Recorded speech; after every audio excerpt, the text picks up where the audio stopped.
Friends, it's on the edge of Halloween at Disneyland, but it doesn't officially start until today. But I can't film today in the past with Disneyland being open. So let's do this. Let's mix it up. Let's do something different this week on Update. Let's do an update special and break down all that Haunted Mansion news. We'll catch back up to doing a Disneyland update next weekend. But right now, I'm so excited to break down all the new news about the Haunted Mansion and New Orleans Square. Why, oh why, do they insist on keep tinkering around with New Orleans Square? It's perfect. And with this week being a busy week, coming up on Tuesday, I've got my first rip doing opening night of Halloween at Disneyland. That was last night. And coming up on Thursday, you'll get to see me do opening night of Oogie Boogie Bash.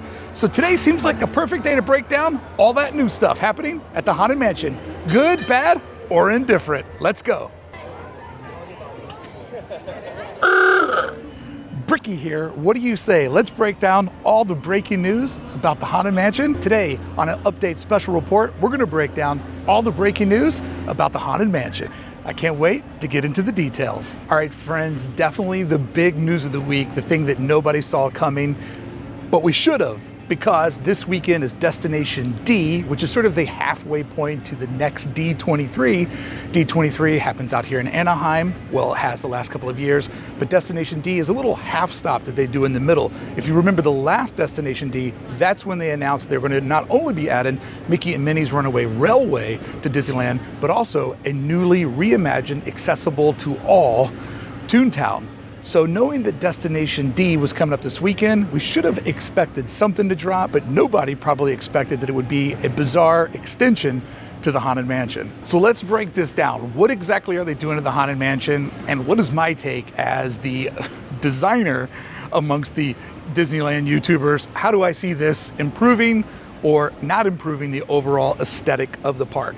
Let's start with all the positive sides first. First off, the queue for the Haunted Mansion has been sloppy for a long time. A lot of these attractions were designed with one user in mind, but over the years, we've started to be a more considerate society and thinking about accessibility, which is something that I totally am on board with and think that all of the antique or antiquated vintage attractions obviously need accessibility. But then we got into dividing up the value of the Disneyland guests, a regular rider or a fast pass rider. And then through the Bob Chapek years, they figured out how to charge for things that used to be free. That's when the fast pass became a Genie Plus. So now people are paying for that faster accessibility. But you have an attraction that opened up in 1969 when really we only thought about people that could walk.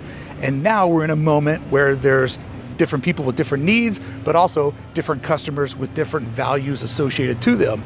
So with this attraction being old and having no idea that it would become one of the most popular ones, and then with the redesigning of how we treat guests at the park, it is time to get a better people flow into the Haunted Mansion. But is this the perfect people flow? That's the part that I'm in question of. Because absolutely, I love imaginative queues. I love the idea of adding more story to the park. And as we can see with this extended queue, there's going to be different statues in there, different story points, some more architecture coming to the park. It also looks like everything that's already here is safe, but they're going to add in a nursery or a greenhouse where we currently stand, which I would say if you've ever been stuck over here on a hot August day, it's already a greenhouse. The exterior part of the ride is extremely hot. Moving it over to the park could be a good move if in this illustration we're not seeing that the tree canopy remains and that you have shade. Because one of the things that makes a very, very long wait time for the Nightmare Before Christmas holiday overlay is the fact that Magnolia Park is not only beautiful, but it's shaded. So when you're standing over here, it lessens the time as you do laps around the fountain that is the dead center of Magnolia Park, as you're surrounded by the magnolia trees, which is, I believe, is where the name comes from. This area gives you refuge from overall kind of, sticky conditions when you're in a very, very long line. And the line is always the longest during daylight hours. Hack to ride this ride with minimal wait time, counter-program the mansion against things like Phantasmic when it's happening, or the fireworks when they're happening, or at the end of the night when people have given up on the magic. And shame on you for giving up on the magic. So when I see this concept art and I think to myself, does this improve things? Yes, it, I believe, will improve the guest experience, which I guess ultimately is what's most important.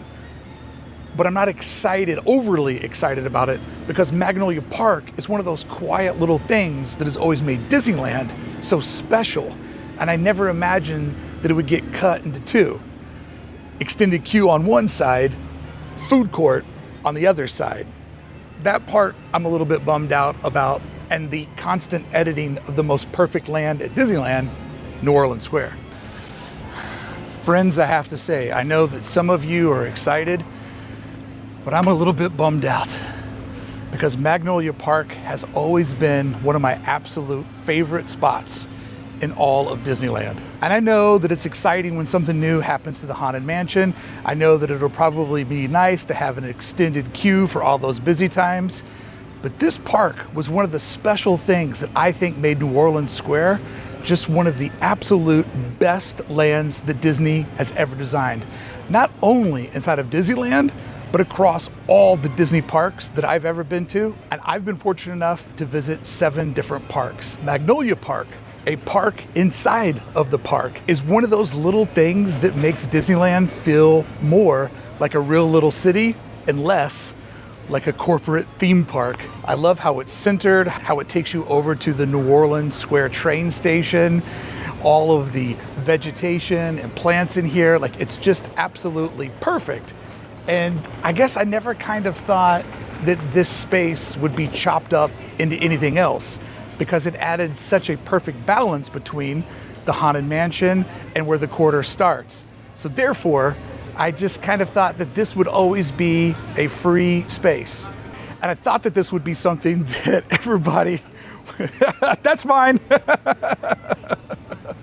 So this parcel of land leading straight up to the train, and kind of adding a little bit of balance between the two components of the Haunted Mansion over here and New Orleans Square over here, I thought this was a safe space. I thought Magnolia Park would always be a quiet spot. And over the years, I've enjoyed seeing this being a nap spot where moms take their kids and kind of pull them out of the action. School groups having picnic lunches here, even though I know you're supposed to do that in the picnic area. Like, this has just been such a great spot. And I'm always one for progress, and I love the SimCity nature of the park, but New Orleans Square is kind of perfect. And they have been toying with it over and over and over again the last couple of years. It's funny that they keep adding and subtracting to New Orleans Square while ignoring things like Tomorrowland that could use so much more TLC than the perfect land that I'm sitting in. So yeah, you take the good with the bad, but definitely going to be sad to see this become a food court on one side and an extended queue on the other. I would take park over that any day of the week. And this cast member doesn't see my camera and thinks I'm a crazy person. There's a camera there. She's like, she thinks I'm a crazy person sitting in the park talking to themselves. When you walk through New Orleans Square, there is a realness to it. It feels so genuine. And keep in mind, this was one of Walt's creations. It was done with the same TLC that constructed Main Street USA, which happens to be my all-time favorite land, which is a perfect land. And I always put New Orleans Square also on that list of perfect lands. I understand going through the attractions and cleaning up some of the social values that aren't in line with where society's at today. But cutting up the park, it might just be a step too far for me. So as I come to understand, half of this area will be cut up and repurposed into an extended queue, and then the other half will be a part of Tiana's Place, where the jazz band will be able to perform to people out in the courtyard, easing up on some of the congestion that we see over in the dining area. Magnolia Park has always been one of my absolute favorite parts of Disneyland, and the thought of this part of the park getting ripped apart and resculpted and cut in half, not overly excited about it. I'm gonna be optimistic and wait and see exactly what they do. But when I saw this news, I was like, oh, really? This This is the spot that we're gonna put time and money and resources into and resculpt and cut up. Not this spot, not one of my favorite spots. And then there was the bizarre news yesterday that this space over here would become a new shop. A new shop themed after Madame Leota when you come out of the exit point. And I'm not super, that's fine, I'm not. And then there's the theme of it being a carriage house, which is kind of an affordable way to put a theme next to the Haunted Mansion, theming it after a vintage garage. Had the theme been a servant's quarters or a guest house, that would have put the same amount of architectural detail as the beloved Haunted Mansion, but doing it as a carriage house, just a little bit on the cheap side. Not exactly my first pick, but I can understand the affordability. Going to be so interesting to see all of that fit into this space right here. So yeah, lots of interesting Haunted Mansion news coming out yesterday. Going to be interested to see how it all comes together. I'm pretty fascinated that this is what they chose to do for Destination D. Now I am going to be very curious, how does Madame Leota's shop right here on the exit point, how does that distract people's sight lines from Tiana's Bayou Adventure that's popping up? It does seem like a very interesting spot to put the new shop in. I'm curious how it'll do the sight lines from the edge of New Orleans Square out to the Bayou. So yes, color me curious to see what all of this looks like. A new shop, a new queue. Hopefully the attraction stays the same. And a lot of people have been curious, does this mean the Haunted Mansion is going to be down for a year? With all of this being exterior work, it might be a difficult jig-jag path to get into the mansion, but I don't see why the mansion has to be closed when they're working on exterior lines. Even when they're putting in the new accessibility elevator in the back, I don't see why that has to close the attraction down. So I think that we'll be in good standing for a long part of this construction project. Maybe a couple of closures here and there to tighten it all up, but I think for the most part, it'll be open for the duration of this project. Friends, thank you so much for going on this journey with me and exploring all of the new details that are coming soon to the Haunted Mansion. I appreciate you showing up each and every Saturday for our update series.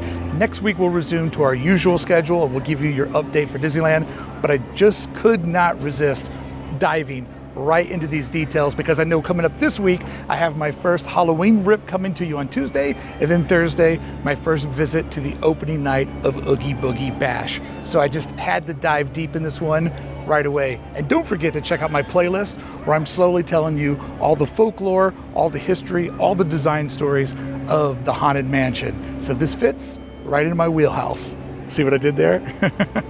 Please consider subscribing to the channel. That helps me out so much, and leaving a comment as well. Friends, until the next time I see you on the edge of the rivers of America, I'll see you back here real soon. Thank you so much for watching. Thank you for being you.